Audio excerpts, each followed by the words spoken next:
Vladimir Ilyich Lenin. The Heritage We Renounce, published 1898 in Economic Studies and Essays by Lenin. Referring, in Rusko Bogatstvo, No. 10, 1897, to a comment by Mr. Minsky on the dialectical materialists, Mr. Mikhailovsky says, he, Mr. Minsky, must know that these people do not acknowledge any continuity with the past and emphatically renounce the heritage, p. 179, that is, the heritage of the 1860-70s, which Mr. V. Rozanov solemnly renounced in 1891 in Moskvskaya Vedomosti, p. 478. Mr. Mikhailovsky's statement about the Russian disciples is a falsehood. True, he is not the only, and not the independent, author of the falsehood that the Russian disciples renounce the heritage. It has been reiterated for quite a long time now by practically all the representatives of the liberal Narodnik press when fighting the disciples. As far as we remember, when Mr. Mikhailovsky began his fierce war on the disciples, he had not yet invented this falsehood, but others had done so before him. Later he, too, chose to seize upon it. The further the disciples developed their views in Russian literature, the more minutely and thoroughly they set forth their opinions on a number of issues, both theoretical and practical, the more rarely did one find the hostile press objecting in substance to the fundamental tenets of the new trend, to the view that Russian capitalism is progressive, that the Narodnik idealization of the small producer is absurd, that the explanation of trends of social thought and of legal and political institutions must be sought in the material interests of the various classes of Russian society. These fundamental tenets were hushed up. It was, and still is, thought best to say nothing about them, but fabrications to discredit the new trend were concocted with all the greater fertility. One of these fabrications, shabby fabrications, is the modish phrase that the Russian disciples renounce the heritage, that they have broken with the best traditions of the best, the most progressive section of Russian society, that they have severed the democratic thread, etc., etc., and all the many other ways in which this is expressed.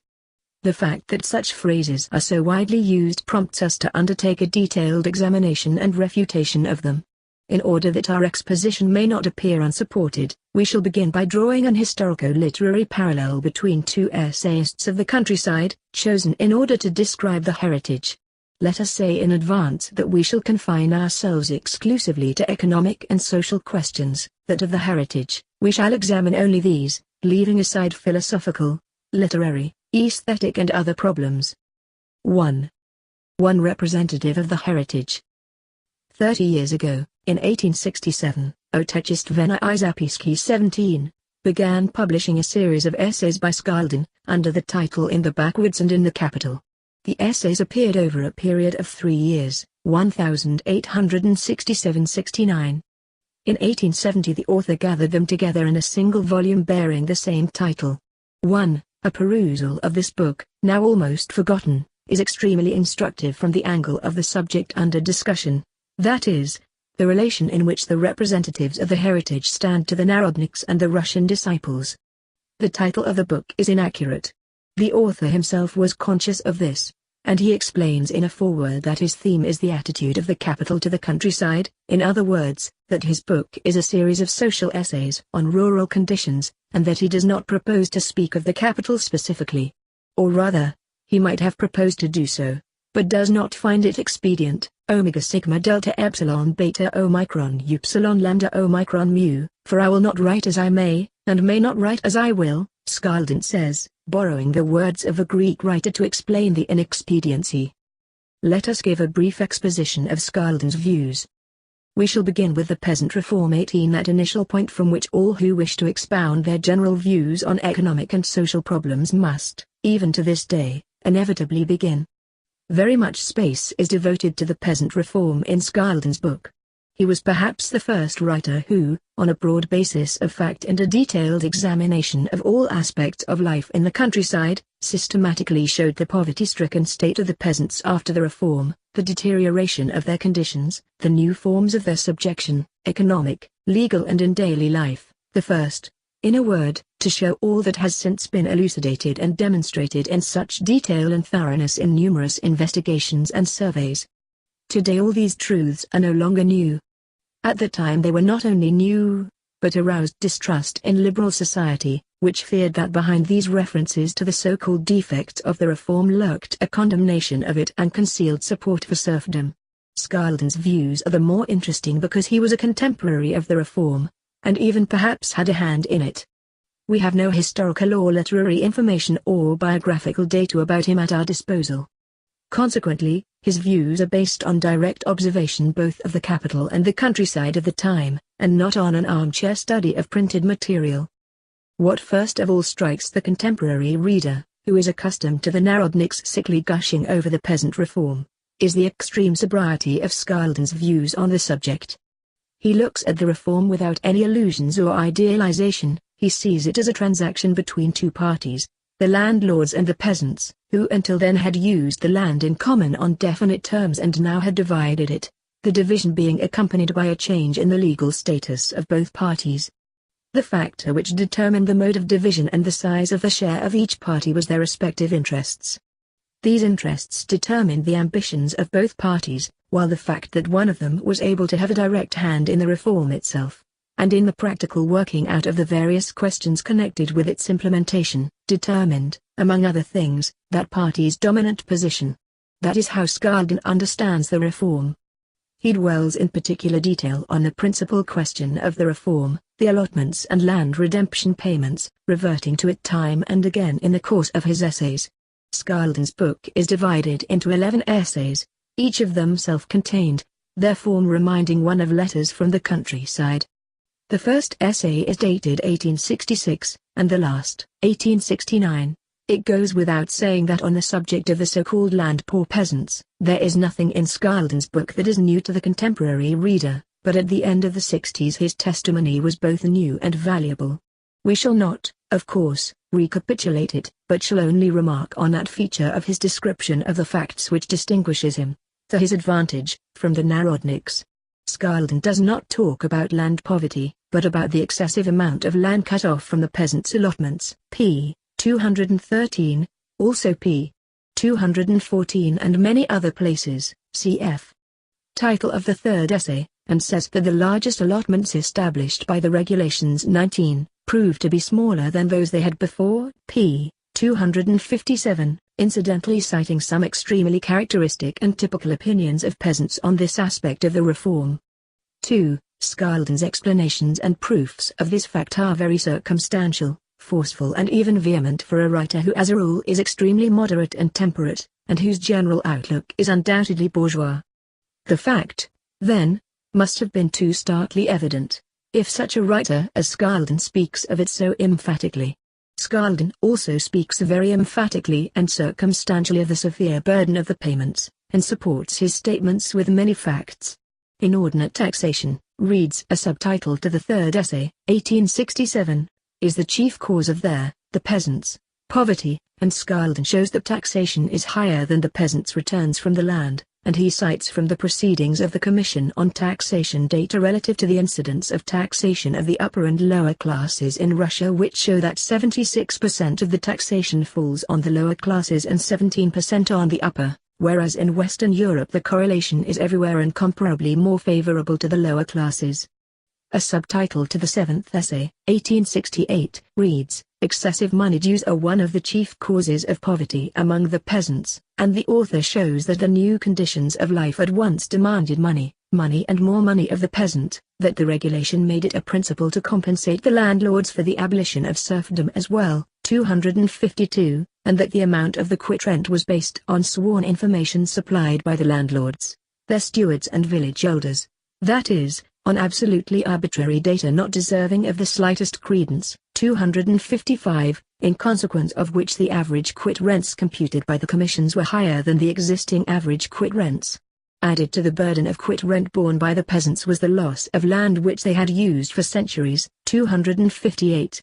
Had the redemption price of the land not been assessed on the basis of the capitalized amount of the quit rents, but on the basis of its actual value at the time of the emancipation, the redemption could have been paid off very easily and would not even have required the assistance of the government, or the issue of credit certificates, 264. Redemption, which was designed by the regulation of February 19 to make things easier for the peasants and to consummate the work of improving their conditions, in reality often has the effect of putting them into even more straitened circumstances. 269. We cite these excerpts, which, in themselves, are of little interest and are in part out of date, in order to show how energetically the peasants' interests were defended by a writer who was hostile to the village community and whose opinions on a whole number of questions were those of a true member of the Manchester school. It is very instructive to note that nearly all the useful and non-reactionary precepts of Narodism fully coincide with those of this Mancunian. It goes without saying that, such being Scalden's opinion of the reform, he could not possibly sentimentally idealize it in the way the Narodniks did, and still do, when they say that it sanctioned people's production, that it was superior to the West European peasant reforms, that it made a tabula rasa of Russia, and so on. Scalden did not and could not say anything of the kind. Further, he said plainly that in our country peasant reform was less advantageous, less beneficial to the peasants than in the West. The question will be put plainly, he wrote, if we ask ourselves why the beneficial consequences of the emancipation in our country are not growing with the steady speed with which they did, say, in Prussia or Saxony in the first quarter of the present century. 221. In Prussia, and throughout Germany, the peasants paid not for the redemption of their allotments, which had long been recognized as their property by law, but for the redemption of their compulsory services to the landlords. 272. Let us now pass from the economic to the legal aspect of the reform, as Scalden sees it. Scalden is a bitter foe of collective responsibility, of the passport system, and of the patriarchal power of the peasant community, and of the urban community, over its members. In the third essay, 1867, he insists on the abolition of collective responsibility, the poll tax and the passport system, on the necessity for an equitable property tax, and on the replacement of passports by free and permanent certificates. In no other civilized country is there a tax on internal passports. 109. We know that this tax was only abolished in 1897. In the title to the fourth essay, we read, arbitrary actions of village communities and urban Duma in sending out passports and levying taxes on absentee peers. Collective responsibility is a heavy burden which efficient and industrious husbandmen have to bear on account of idlers and wastrels. 126. Scalden is disposed to attribute the differentiation of the peasantry, which was already to be observed at that time, to the personal qualities of those who get on or go under.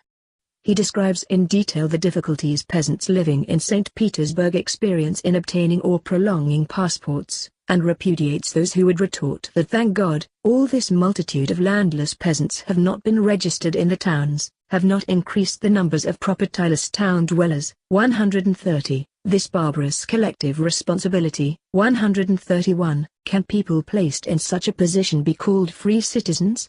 Are they not the same old glib scripti? 3. 132. The peasant reform is blamed. But is the peasant reform to blame for the fact that the law, having released the peasant from his bond to the landlord, has devised nothing to deliver him from his bond to his community and place of registration? Where are the attributes of civil liberty, if the peasant is not free to decide either his place of domicile or manner of occupation? 132. Scalden very accurately and aptly calls our peasant a settled proletarian. 231. 4. In the heading to the eighth essay, 1868, we read, the fact that the peasants are tied to their communities and allotments prevents improvement of their conditions. It is an obstacle to the development of outside industries. Apart from the ignorance of the peasants and the burden of progressively mounting taxation, one of the causes retarding the development of peasant labor and, consequently, of peasant prosperity, is the fact that they are tied to their communities and allotments. The tying of the laborer to one place and the shackling of the rural community in unbreakable fetters, this in itself is an extremely unfavorable condition for the development of labor, private enterprise and small landed property. 284. Bound to their allotments and communities, and unable to apply their labor where it would be more productive and of greater advantage to themselves, the peasants are, as it were, frozen in that congested, herd-like, unproductive form of life in which they emerged from serfdom. 285. Scalden, consequently, regards these aspects of peasant life from the purely bourgeois standpoint, but in spite of that, and, perhaps, because of it, his assessment of the harm caused to all social development and to the peasants themselves by the fact that the latter are tied down is very accurate. And it causes particular harm, let us add, to the lowest sections of the peasantry, the rural proletariat. Scaldin says very aptly, the concern of the law that the peasants shall not remain without land is admirable, but it should not be forgotten that the concern of the peasants themselves on this score is incomparably greater than that of any legislator. 286. Apart from the fact that the peasant is bound to his allotment and his community, even his temporary departure to earn something elsewhere involves considerable difficulty and expense, owing to collective responsibility and the passport system. 29s. For many peasants, in my opinion, a way out of their difficult situation would be opened if measures were taken to make it easier for peasants to give up their land. 294. Here Scaldin is expressing a wish that runs sharply counter to the Narodnik projects, which all tend in the very opposite direction, namely, to perpetuate the village community, to make the allotments inalienable, etc. There has been ample evidence since then to show that Scaldin was perfectly right. The fact that the peasant remains tied to the land, and that the peasant community is an exclusive social estate only worsens the position of the rural proletariat and retards the country's economic development, while being unable in any degree to protect the settled proletarian from the worst forms of bondage and subjection, or from the decline of his wages and living standards to the very lowest level. The reader may have already seen from the above quoted excerpts that Scaldin is a foe of the village community. He objects to the community and to land redistribution because he favors private property, enterprise and so on. p. 142, et seq. To the defenders of the village community Scaldin retorts that the ancient common law has outlived its day. In all countries, he writes, as the rural dwellers came into contact with a civilized environment, their common law lost its primeval purity and became subject to corruption and distortion. The same is to be observed in our country. The power of the community is gradually being turned into the power of the village exploiters and rural clerks and, instead of protecting the person of the peasant, is a heavy burden upon him. 143. A very true observation, corroborated by endless facts in these 30 years. In Scaldin's opinion, the patriarchal family, communal ownership of the land and common law have been irrevocably condemned by history. Those who would preserve these venerable monuments of past centuries for us in perpetuity, show thereby that they are more capable of being carried away by an idea than of penetrating into realities and grasping the irresistible march of history. 162, and 2. This correct observation Scaldin adds hot Manchester School Philippics. Community land tenure, he says elsewhere, places every peasant in slavish subjection to the whole community. 222. Therefore, Scaldin's unreserved hostility to the village community from the purely bourgeois standpoint is combined with his consistent defense of the peasants' interests. Hostile though he is to the village community, Scaldin does not advance foolish projects for forcibly abolishing the community and forcibly introducing some other, similar system of land ownership, such as are usually concocted by the present-day opponents of the village community, who favor gross interferences in the peasant's life and attack the village community from anything but the standpoint of the peasant's interests. Scaldin, on the contrary, strongly protests against being classed with the believers in forcible abolition of communal land tenure. 144. The regulation of February 19, he says, very wisely left it to the peasants themselves, to pass from communal to family tenure. Indeed, none but the peasants themselves can properly decide the best time for such passage. Consequently, Scaldin is opposed to the village community only for the reason that it hampers economic development, prevents the peasant from withdrawing from the community and giving up his land, that is, for the same reason that the Russian disciples are opposed to it today. This hostility has nothing in common with defense of the selfish interests of the landlords, with defense of the survivals and the spirit of serfdom, with advocacy of interference in the life of the peasants. It is very important to note this difference, because the present-day Narodniks, who are accustomed to seeing enemies of the village community only in the camp of Moskovskaya Vedomosti and the like, very willingly pretend to be oblivious to any other kind of hostility to the village community. Scaldin's general opinion about the causes of the peasants' distressed condition is that they are all survivals of serfdom. Describing the famine of 1868, he remarks that the serf owners pointed to it with malicious glee, ascribing it to the dissoluteness of the peasants, to the abolition of the landlord's tutelage, and so on. Skaldin heatedly refutes these views. The causes of the impoverishment of the peasants, he says, were inherited from serfdom, 212, and are not the result of its abolition. They are the general causes which keep the majority of our peasants at a level bordering on that of the proletariat, and he repeats the above-quoted opinions of the Reform.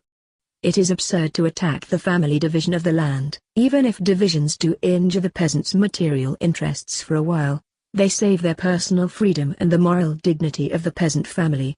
That is, those higher human blessings without which no civil progress is possible. 217, and Skaldin rightly points to the real reasons for the campaign against land divisions. Many landlords highly exaggerate the harm caused by divisions, blaming them, as well as drunkenness, for all the consequences of the various causes of the peasants' poverty, which the landlords are so unwilling to recognize. 218, to those who say that much is being written today about the peasants' poverty, but that formerly it was not so and that therefore the peasants' conditions must have deteriorated, Skaldin replies that, in order to form a judgment of the results of the peasants' emancipation from the landlord's power, by comparing the peasants' present with their former condition, it would have been necessary, while serfdom still prevailed, to trim down the peasants' allotments as they have been now trimmed down, and to tax the peasants with all the duties which have appeared since the emancipation, and then see how the peasant serfs would have borne such conditions. 219.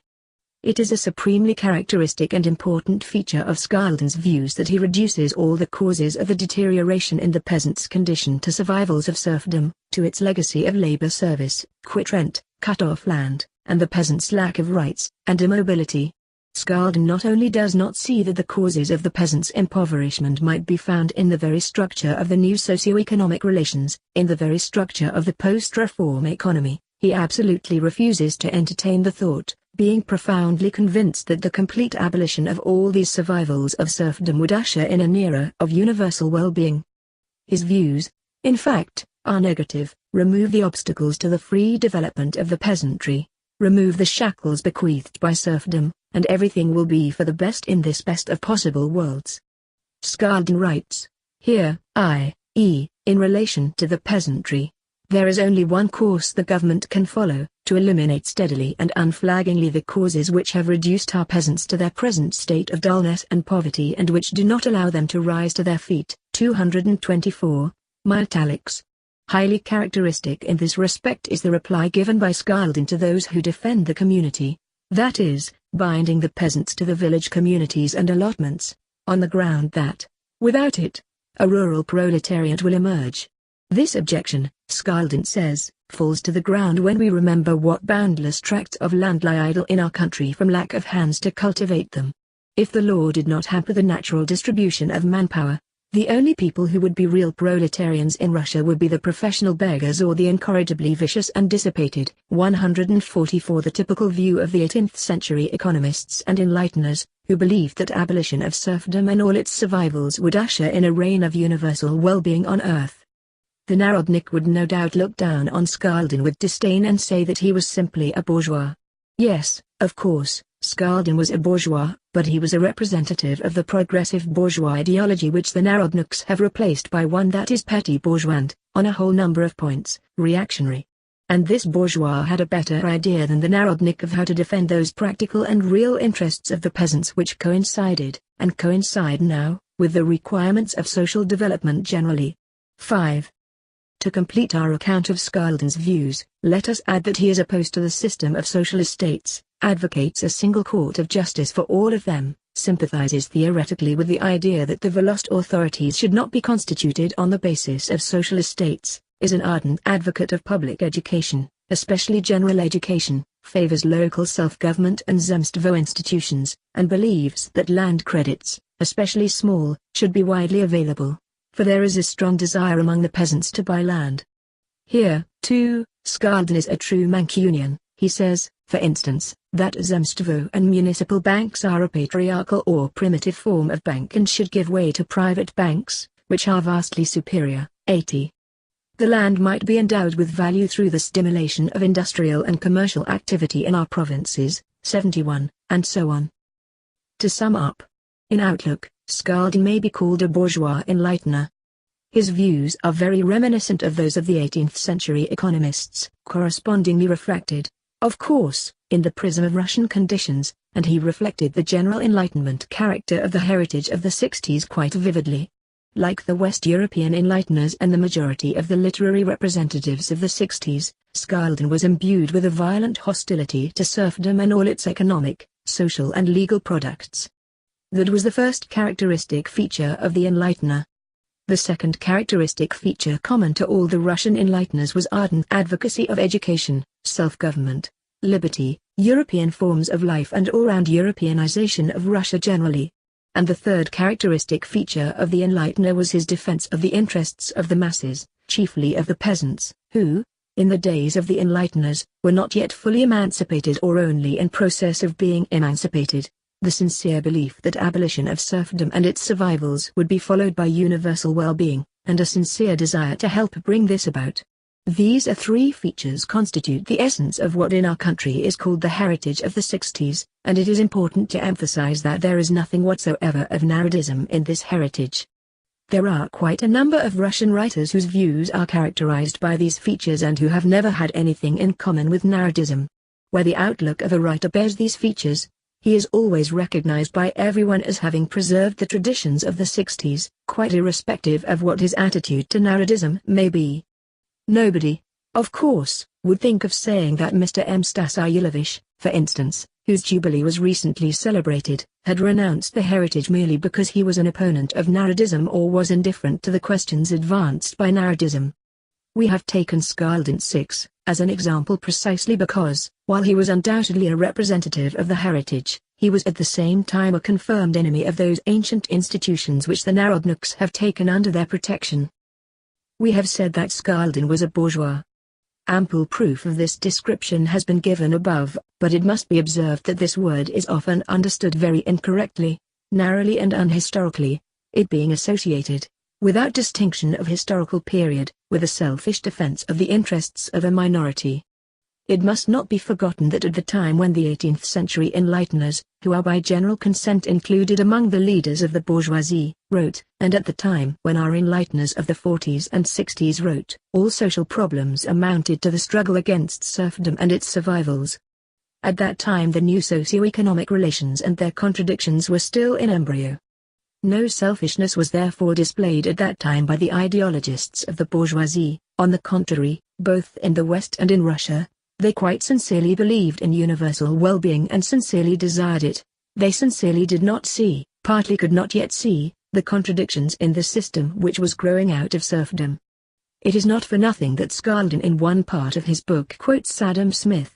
We have seen that both his views and the character of his arguments in many respects repeat the theses of that great ideologist of the progressive bourgeoisie.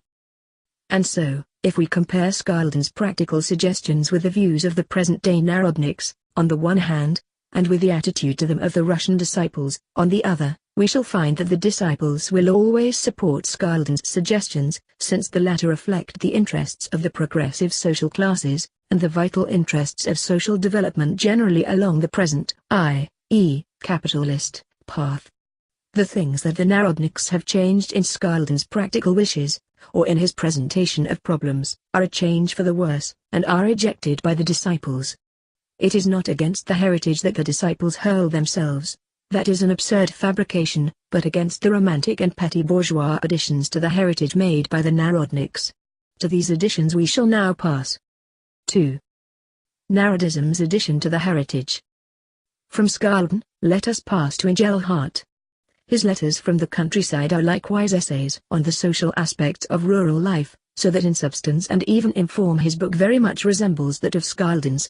Engelhardt is much more talented than Scalden, and his letters from the country are incomparably more lively and imaginative. The lengthy disquisitions of the serious author of In the Backwoods and In the Capital are not to be found in Engelhardt's book, which, for its part, is replete with deft delineation and imagery. It is not surprising that Engelhardt's book enjoys the steady sympathy of the reading public, and only recently appeared in a fresh edition, while Scalden's book is almost completely forgotten, although it was only 2 years after its publication that Otechestvenny Zapiski began printing Engelhardt's letters. There is therefore no need for us to acquaint the reader with the contents of Engelhardt's book, and we shall confine ourselves to a brief exposition of 2 aspects of his views. First, views that are characteristic of the heritage in general, and common to Engelhardt and Skalden in particular, and, second, views that are specifically Narodnik. Engelhardt is already a Narodnik, but his views still contain so much that is common to all the enlighteners, so much that has been discarded or altered by contemporary Narodism, that one is at a loss how to class him with the representatives of the heritage in general, without the Narodnik tinge, or with the Narodniks. What makes Engelhardt akin to the former is, primarily, the remarkable sobriety of his views, his plain and direct descriptions of realities, his relentless exposure of all the bad sides of the foundations in general, and of the peasantry in particular, of those very foundations, the false idealization and embellishment of which is an essential component of Narodism. Engelhardt's very feebly and timidly expressed Narodism is therefore in direct and crying contradiction to the picture of rural realities that he paints with such talent, and if some economist or sociologist were to base his opinions of the countryside on Engelhardt's facts and observations, 7, he would find it impossible to draw Narodnik conclusions from such material. Idealization of the peasant and his village community is one of the essential components of Narodism, and Narodniks of all shades, from Mr. V. to Mr. Mikhailowski, have given full rein to this effort to idealize and embellish the community. There is not the slightest trace of such embellishment in Engelhardt.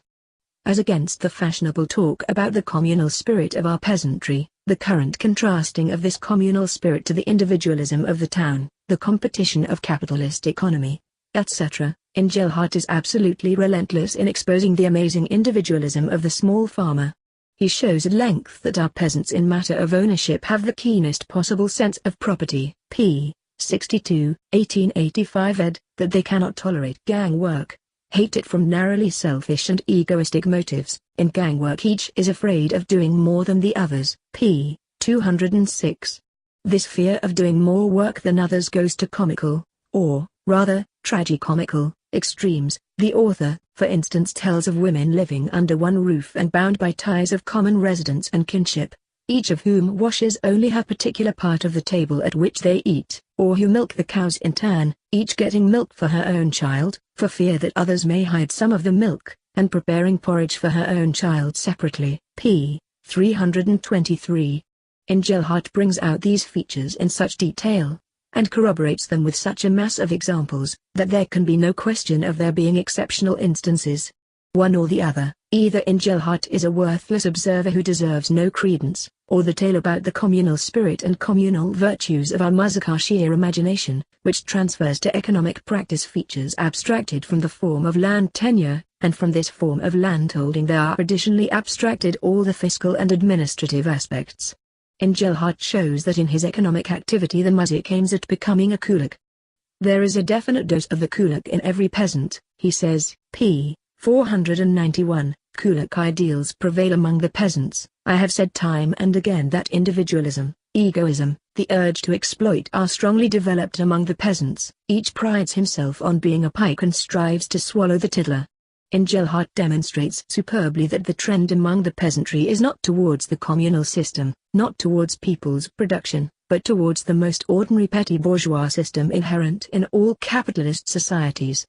He describes and proves incontrovertibly the tendency of the well-to-do peasant to launch into trade, 363, to loan grain in return for work, to buy the labor of the poor muzhik, pages 457, 492, etc. or, in economic language, the conversion of enterprising muzhiks into the rural bourgeoisie.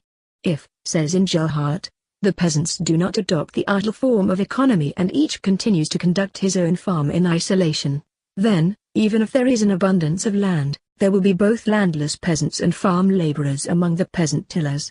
Further, I believe that the difference in status among the peasants will be even wider than it now. Despite communal ownership of the land, side by side with the rich, there will be many virtually landless farm laborers. What benefit is it to me or my children if I have the right to land, but neither the capital nor the implements with which to cultivate it? It is like giving a blind man land and saying, eat it. p. 370.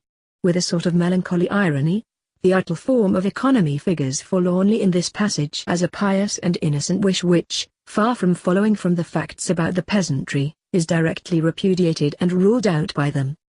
Another feature which makes Engelhardt akin to the representatives of the heritage without any narodnik tinge is his belief that the chief and fundamental cause of the distressed condition of the peasantry is the survivals of serfdom and the reglementation characteristic of it. Do away with these survivals and this reglementation, and all will be well. Engelhardt's absolute hostility to reglementation and his caustic scoffing at all attempts to confer happiness on the Muzik through reglementation from above, were in the sharpest contrast to the Narodnik's faith in the reason and conscience, the knowledge and patriotism of the ruling classes, the words of Mr. Yazakov, in Rusko Bogatstvo, 1896, No. 12, p. 106. To their fantastic projects for organizing production, etc. Let us recall Engelhardt's sarcastic denunciation of the rule that vodka should not be sold at flour mills, a rule intended for the Muzik's good, or the disgust with which he speaks of the obligatory order issued by several zemstvos in 1880 forbid the sowing of rye before August 15, of that gross interference by armchair scientists also actuated by consideration for the Muzik's good, in the farming of millions of peasant proprietors, 424. Referring to such rules and orders as those forbidding smoking in pine forests, pike fishing in spring, cutting birch for the May festival, bird nest pillaging and so on, Engelhardt sarcastically remarks, solicitude for the Muzik is and always has been the principal concern of intellectual minds. Who lives for himself? Everybody lives for the Muzik. The Muzik is stupid, he cannot manage his own affairs. If nobody looks after him, he will burn down all the forests, kill off all the birds, denude the rivers of fish, ruin the land, and himself die out. 398. Do you think, reader, that this writer could have had any sympathy for laws so dear to the hearts of the Narodniks, as, say, those forbidding alienation of allotments? Could his pen have written anything like the phrase of one of the pillars of Rusko Bogatstvo quoted above? Could he have shared the view of Mr. Enkarishev, another pillar of the same journal, who flung the reproach at our gubernia zemstvos, in the 90s, that they find no room for regular large and substantial expenditure on the organization of agricultural labor? 8. Let us mention another feature which makes Engelhardt akin to Skaldin, his unconscious attitude to many purely bourgeois aspirations and measures. Not that Engelhardt tries to gild the petty bourgeois or to concoct excuses, and la Mr. V. for not applying this designation to any particular entrepreneur, far from it. As a practical farmer, Engelhardt is simply infatuated with every progressive innovation, every improvement in farming methods, and completely fails to realize that the social form of these improvements is the most effective refutation of his own theory that capitalism is impossible in our country. Let us recall, for instance, how delighted we was with the success he achieved on his farm thanks to the introduction of the piece rate system paying his workers, for flax sculching, threshing, etc. Engelhardt does not even suspect that the substitution of piece rates for time rates is one of the most widespread methods by which a developing capitalist economy heightens the intensification of labor and increases the rate of surplus value. Another example. Engelhardt scoffs at the program of Zamladalcheskaya Gazeta 20, discontinuation of leasing fields for cycle cultivation 21, farming based on employment of laborers, introduction of improved machines, implements and cattle breeds and of multi-field system, improvement of meadows and pastures, etc., etc. All this, however, is nothing but general talk. Engelhardt exclaims, 128. Yet it was this program that Engelhardt adopted in his own practical farming. He achieved technical progress on his own farm precisely by basing it on the employment of farm laborers. Or again, we know how frankly and faithfully Engelhardt exposed the real tendencies of the enterprising Muzik, but that did not prevent him from asserting that it is not factories that are needed, but small, Engelhardt's italics, rural distilleries, oil mills, etc. p. 33, that is, what is needed is that the rural bourgeoisie should go in for agricultural industries, which has always and everywhere been one of the major indications of agricultural capitalism. Here we have the influence of the fact that Engelhardt was not a theoretician but a practical farmer. It is one thing to argue that progress is possible without capitalism, and another thing to farm yourself.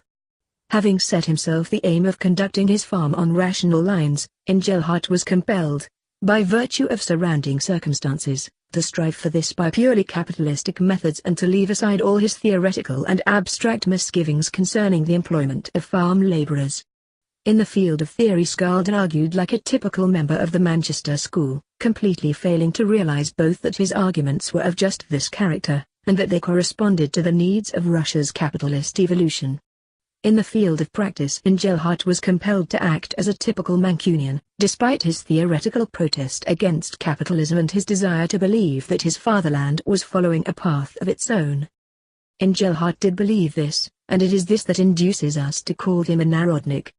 He had already clearly perceived the real trend of economic development in Russia, and sought to explain away the contradictions of this development.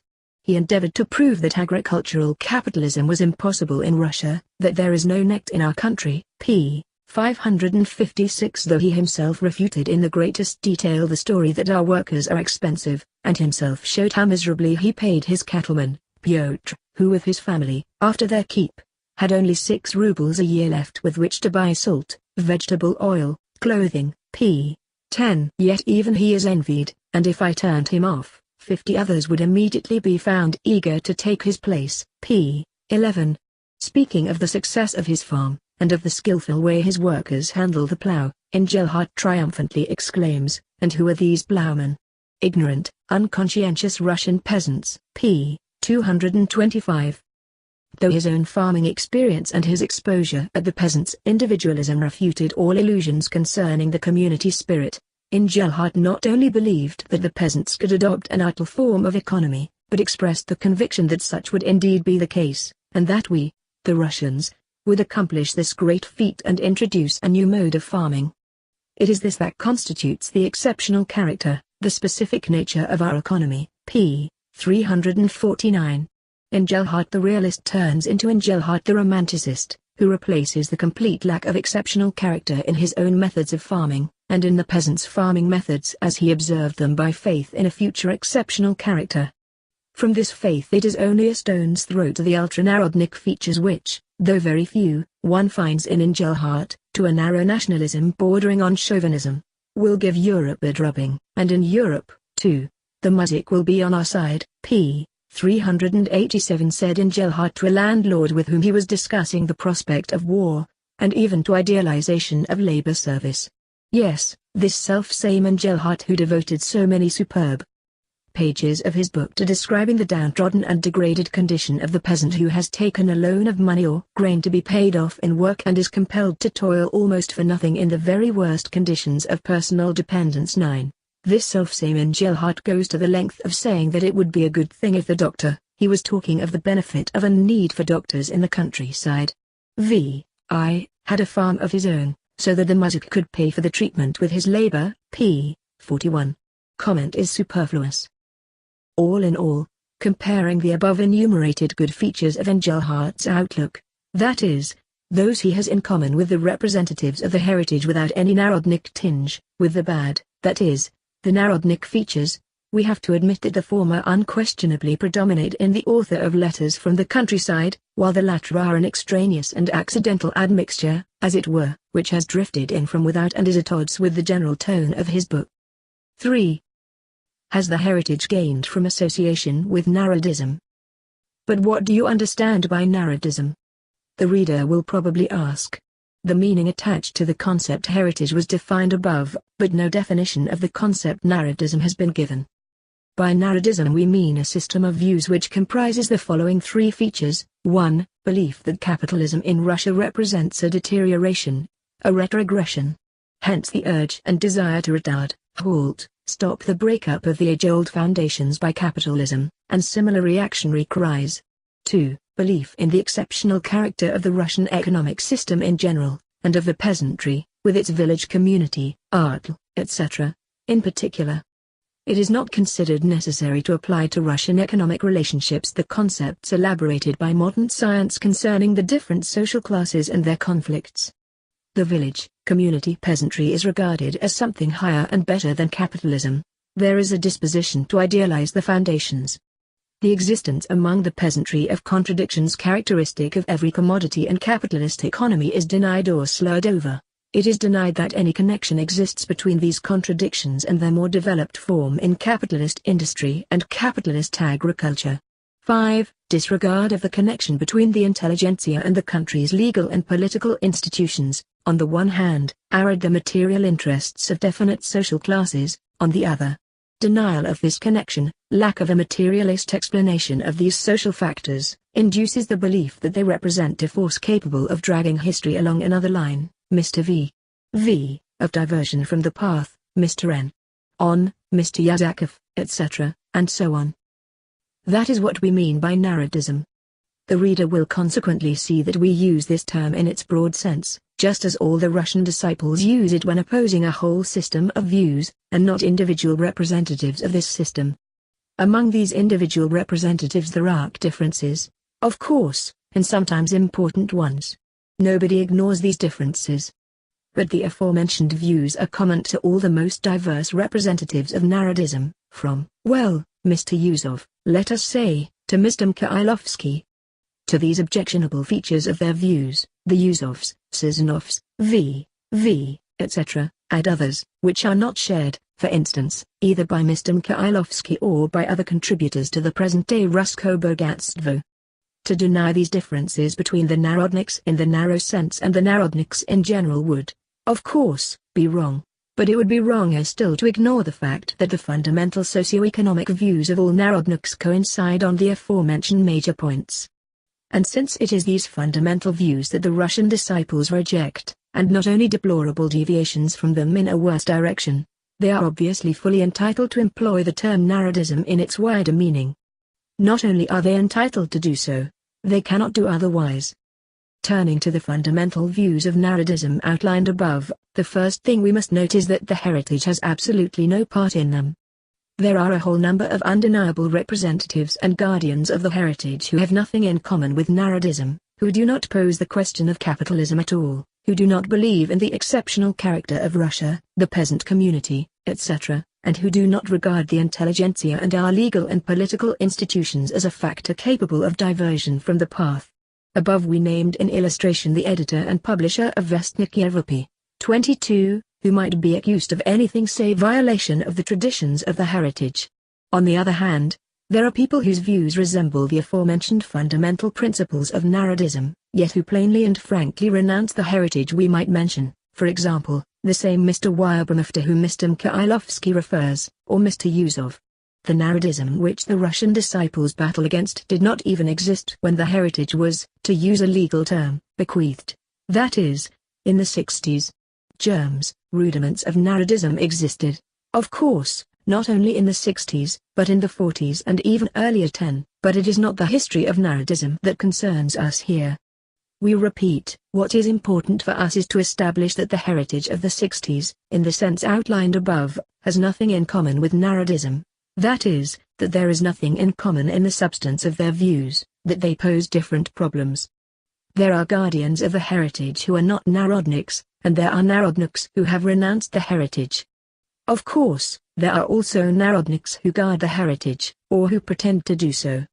That is why we speak of a connection between the heritage and narratism. Let us see what has been the effect of this connection.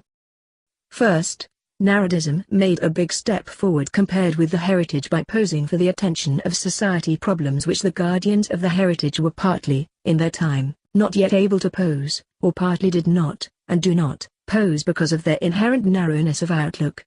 In posing these problems the narodniks performed a great historical service, and it is quite natural and understandable, that, having offered a solution, whatever it may be worth, for these problems, narratism thereby occupied a foremost place among the progressive trends of Russian social thought.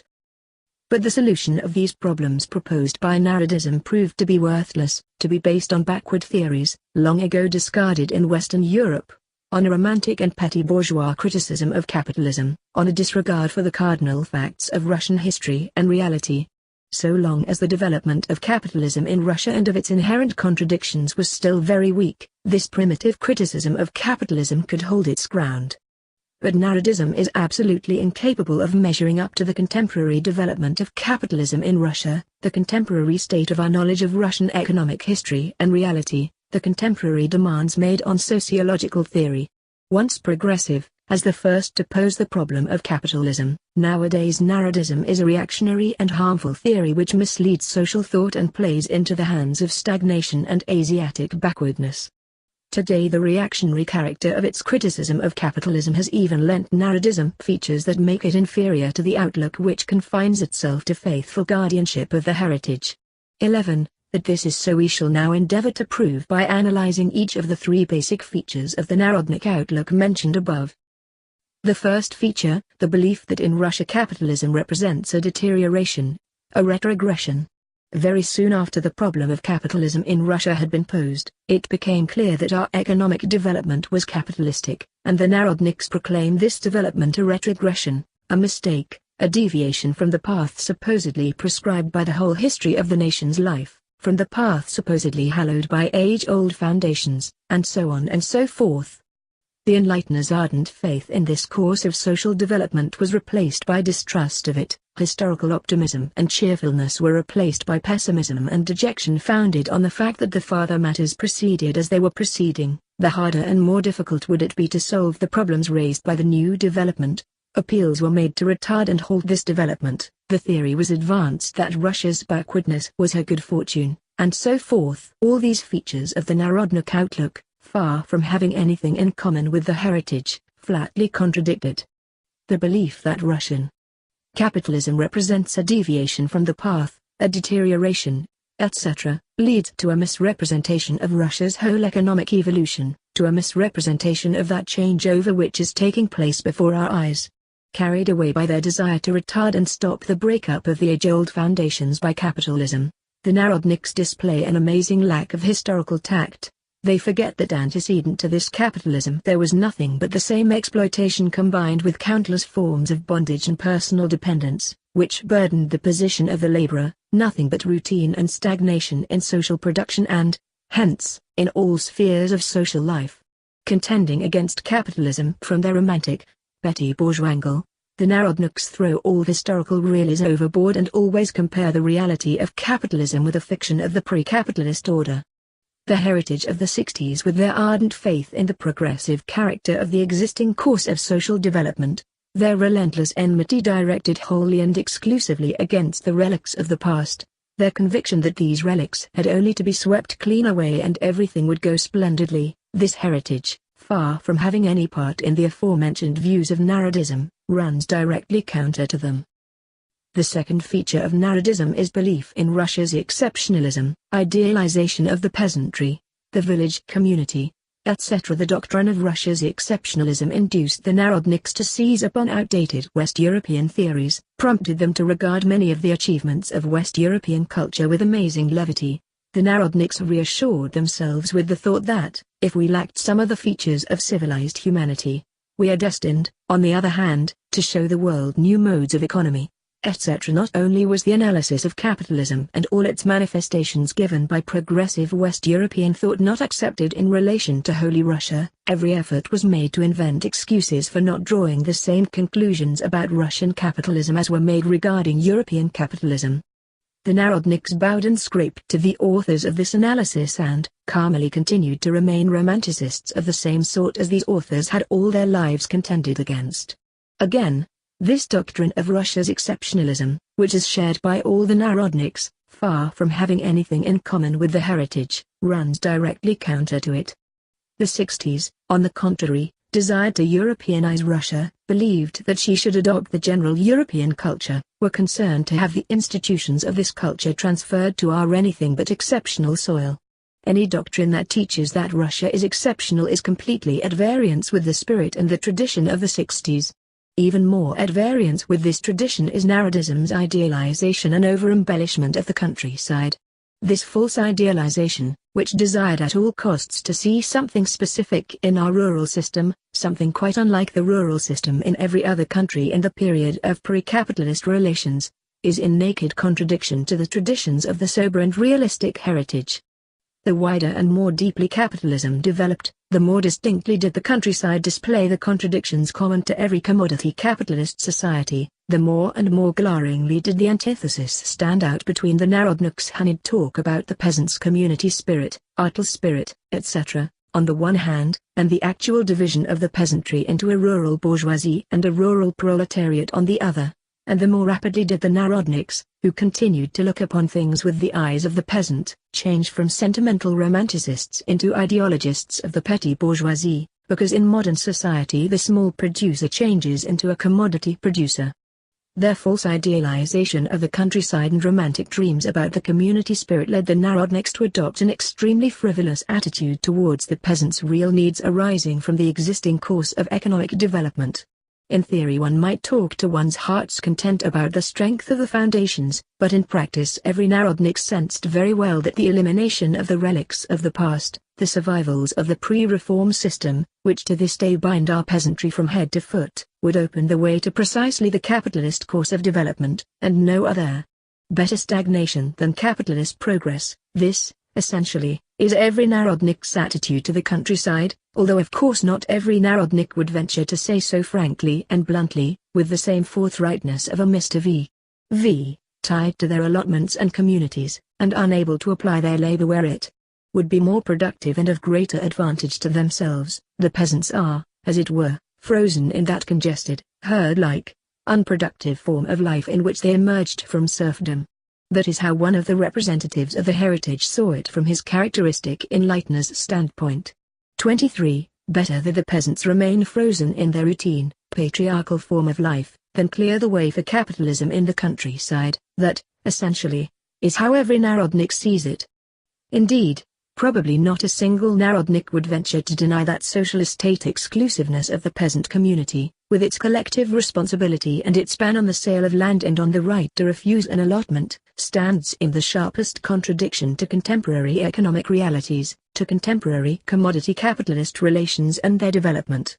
To deny this contradiction is impossible, but the whole point is that the Narodniks are mortally afraid of this presentation of the question, of this contrasting of the legal status of the peasantry with economic realities and the present course of economic development. The Narodnik is stubbornly determined to believe in a non-existent non-capitalist development which is a figment of his romantic imagination, and therefore he is prepared to retard the present development, which is proceeding along capitalist lines. The Narodnik's attitude to such problems as the socialist state exclusiveness of the peasant community, collective responsibility, and the peasant's right to sell and give up his allotment, is not only one of extreme caution and fear for the fate of the foundations of routine and stagnation. More than this, the Narodnik falls so low that he even welcomes the police rule forbidding the peasants to sell land. To such a Narodnik, one might retort in the words of Engelhardt, the muzhik is stupid, he cannot manage his own affairs. If nobody looks after him, he will burn down all the forests, kill off all the birds, denude the rivers of fish, ruin the land and himself die out. Here the Narodnik quite definitely renounces the heritage, becomes a reactionary. And note that with the progress of economic development, this destruction. But what about the foreign market? Do we deny that capitalism needs a foreign market? Of course not. But the question of a foreign market has absolutely nothing to do with the question of realization, and the attempt to link them into one whole merely expresses the romantic wish to retard capitalism, and the romantic inability to think logically. The theory which has explained the question of realization has proved this up to the hilt. The romanticist says, the capitalist's caste allotment and community is an enormous restriction on his economic activity, makes it impossible for him to find a better employer, and compels him to sell his labor power only to local purchasers, who invariably pay less and seek all sorts of ways and means of reducing him to bondage. Having surrendered to the sway of romantic dreaming and set himself the aim of maintaining and preserving the foundations despite the course of economic development, the Narodnik, without himself observing it, had slipped down this inclined plane until he found himself side by side with the agrarian, who yearns with all his heart and soul for the preservation and consolidation of the peasant's tie with the land. It is worth recalling, for example, that this socialist state exclusiveness of the peasant community has bred specific methods of hiring workers. Factory and farm owners send out agents to the villages, especially those heavily in arrears, to hire laborers on the most advantageous terms. Fortunately, the development of agricultural capitalism, by breaking down the settled state of the proletarian, such as the effect of the so-called agricultural outside employments, is gradually substituting free hire for this form of bondage. Another and perhaps no less striking corroboration of our contention that the present-day Narodnik theories are pernicious, is to be found in the common tendency among the Narodniks to idealize labor services.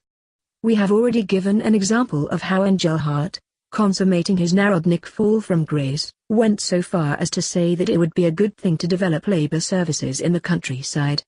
We find the same thing in Mr. Yazakov's famous project for agricultural gymnasia, Rusko Bogatstvo, 1895, number 5. 12. In serious economic articles in the same journal, a fellow contributor of Engelhardt's, Mr. V. indulged in similar idealization when he declared that the peasant had scored a victory over the landlord, who had supposedly wanted to introduce capitalism, but the whole trouble was that the peasant undertook to cultivate the landlord's land in return for land received from him on lease. In other words, was restoring the very same mode of economy as existed under serfdom. These are some of the most glaring illustrations of the Narodniks' reactionary attitude to problems concerning our agriculture. In less glaring form, you will find this idea advocated by every Narodnik. Every Narodnik says that capitalism in our agriculture is pernicious and dangerous, because capitalism, you see, substitutes the farm laborer for the independent peasant.